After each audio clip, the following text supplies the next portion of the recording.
সম্মানিত ভিউয়ার্স, আসসালামু আলাইকুম। আজকের ভিডিওতে আমি সমন আজমল বারী আপনাদের সকলকে স্বাগত জানাচ্ছি। অনেক দিন পর আপনাদের জন্য আরও একটি জরিপ নিয়ে আসলাম, যে জরিপটি করেছেন বৃহত্তম সংবাদ সংস্থা রয়টার্স। এই মুহূর্তে যদি বাংলাদেশে নির্বাচন হয়, কোন দল কত আসন পাবে, তো চলুন দেখে আসি ভিডিও। বন্ধুরা, আবারও একটি নতুন জরিপ নিয়ে আসলাম, আর যে জরিপটি করেছে বিশ্বের বৃহত্তম সংবাদ সংস্থা রয়টার্স। দর্শক, আপনারা জানেন যে রয়টার্স বিশ্বের বৃহত্তম সংবাদ সংস্থাগুলোর মধ্যে একটি।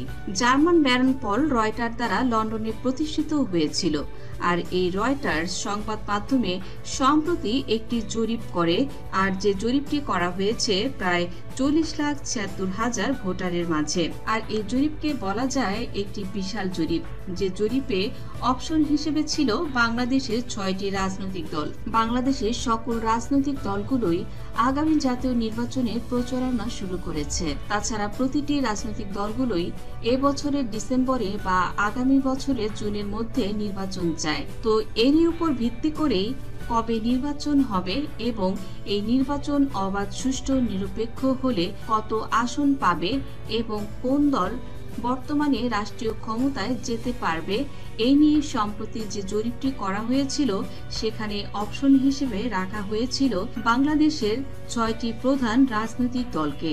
আর এই দলগুলোর মধ্যে প্রথমে ছিল জাতীয় পার্টি, যেটা হোসেন মোহাম্মদ এরশাদের রাজনৈতিক দল। এরপর ছিল ইসলামী আন্দোলন বাংলাদেশ, যেটা চরমোনাই পীরের, এবং তারা হাতপাখা মার্কায় নির্বাচন করে। তারপর ছিল জাতীয় নাগরিক পার্টি, যেটা বৈষম্য বিরোধী ছাত্র আন্দোলনের করা নতুন দল। এই নাগরিক পার্টি বা এনসিপি ও এই অপশনের অন্তর্ভুক্ত ছিল। তারপর ছিল বাংলাদেশ জাতীয়তাবাদী দল বিএনপি, যেটার সভানেত্রী বেগম খালেদা জিয়া। এরপর ছিল জামায়াতে ইসলামী বাংলাদেশ, আর এরপর ছিল বাংলাদেশ আওয়ামী লীগ। তো দর্শক, আমরা এখানে প্রথমেই দেখে নিব যে হোসেন মোহাম্মদ এরশাদের জাতীয় পার্টি এই জরিপে কত শতাংশ মানুষের সমর্থন পেয়েছে। জাতীয় পার্টি, যেটা হোসেন মোহাম্মদ এরশাদের রাজনৈতিক দল। তো দর্শক, এখানে আপনারা দেখতে পাচ্ছেন 40,76,000 ভোটারের মাঝে জাতীয় পার্টি এখানে পেয়েছে 0% মানুষের সমর্থন, যেটা মোট ভোটার অর্থাৎ 40,76,000 ভোটারের মাঝে জাতীয় পার্টি পেয়েছে মাত্র 6,350 ভোট। তো আমরা এই জরিপ থেকে বলতে পারি যে জাতীয় পার্টির প্রতি বর্তমানে দেশের মানুষের সমর্থন খুবই কম। আপনারা সবাই জানেন যে জাতীয় পার্টি আজ পর্যন্ত প্রতিটি নির্বাচনে 20 থেকে 30টির মতো আসন পেয়ে থাকতো। আসনগুলো পেত তারা আওয়ামী লীগের সঙ্গে জোট করার কারণে। আর আমরা এই নিরপেক্ষ জরিপটি থেকে বুঝতে পারি, আগামী নির্বাচনে জাতীয় পার্টি যদি আওয়ামী লীগের সঙ্গে সমঝোতায় একটি জোট গঠন করে নির্বাচন করে, তো সেক্ষেত্রে হয়তো জাতীয় পার্টি সংসদে 15 থেকে 20টির মতো আসন পেতে পারে। তো দর্শক, এই পর্যায়ে আমরা দেখব ইসলামী আন্দোলন বাংলাদেশ। তো দর্শক, এখানে আপনারা দেখতে পাচ্ছেন ইসলামী আন্দোলন বাংলাদেশ 4% মানুষের সমর্থন পেয়েছে।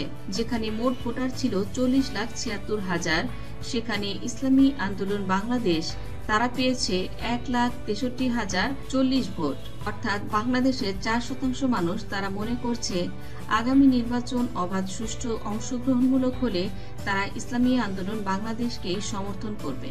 বর্তমান সময়ে অত্যন্ত জনপ্রিয় একটি রাজনৈতিক দলে পরিণত হয়েছে ইসলামী আন্দোলন বাংলাদেশ। আর এই দলটি কখনোই সংসদের সদস্য এখনো পর্যন্ত হতে পারেনি। আগামী নির্বাচনে এই দলটি খুবই ভালো করবে। তো দর্শক, ইসলামী আন্দোলন বাংলাদেশ যদি 4% ভোট পায়, তাহলেও বাংলাদেশের 7 থেকে 8টির মতো আসন তারা পাবে। তো দর্শক, এরপর আমরা জানবো যে আগামী জাতীয় নির্বাচন অবাধ, সুষ্ঠু হলে জাতীয় নাগরিক পার্টি বা এনসিপি, যেটা বৈষম্য বিরোধী ছাত্রদের নতুন রাজনৈতিক দল, তারা কত ভাগ মানুষের সমর্থন পাবে সেই সম্পর্কে। তো দর্শক, এখানে আপনারা দেখতে পাচ্ছেন যে জাতীয় নাগরিক পার্টিকে সমর্থন দিয়েছে দেশের 3% মানুষ। তো দর্শক, এখানে প্রায় 40,76,000 ভোটারের মাঝে এনসিপি বা নাগরিক পার্টি তারা পেয়েছে 1,22,240 ভোট। অর্থাৎ 1,22,240 জন ভোটার তারা জানিয়ে দিয়েছে যে আগামী জাতীয় সংসদ নির্বাচন অবাধ সুষ্ঠু হলে তারা জাতীয় নাগরিক পার্টি বা এনসিপি কে সমর্থন করবে।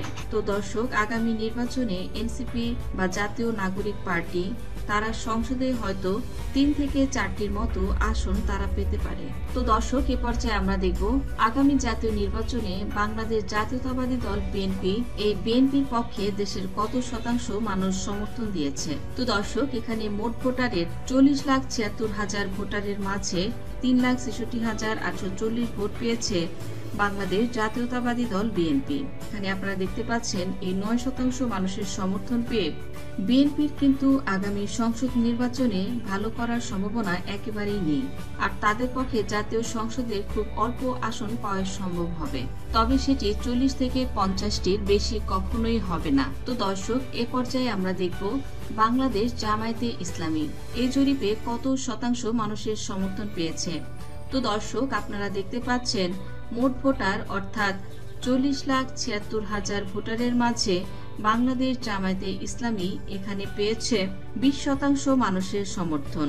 অর্থাৎ মোট ভোটারের 8,15,200 ভোট পেয়েছে বাংলাদেশ জামায়াতে ইসলামী। অর্থাৎ 8,15,200 জন ভোটার তারা জানিয়ে দিয়েছে যে তারা আগামী সংসদ নির্বাচনে বাংলাদেশ জামায়াতে ইসলামীকে ভোট দিতে চায়। তো দর্শক, এই 20% সমর্থন কিন্তু বাংলাদেশ জামায়াতে ইসলামীর বর্তমানে রয়েছে। তাই আমরা বলতে পারি যে বিএনপি যদি 9% মানুষের সমর্থন পায় এবং জামায়াতে ইসলামী বাংলাদেশ যদি 20% মানুষের সমর্থন পায়, সেক্ষেত্রে আওয়ামী লীগ ব্যতীত নির্বাচন হলে বিএনপিকে হারিয়ে দিয়ে ক্ষমতায় চলে যাবে বাংলাদেশ জামায়াতে ইসলামী। কারণ বিএনপির চেয়েও বর্তমানে অনেক বেশি জনপ্রিয় একটি রাজনৈতিক দল হচ্ছে বাংলাদেশ জামায়াতে ইসলামী।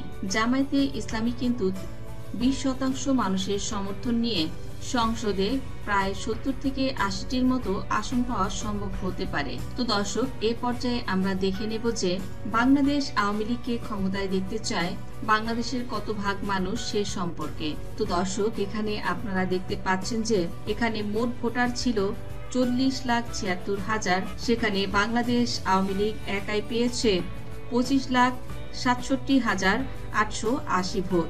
তো বিপুল সংখ্যক মানুষের সমর্থন এখনো রয়েছে বাংলাদেশ আওয়ামী লীগের প্রতি।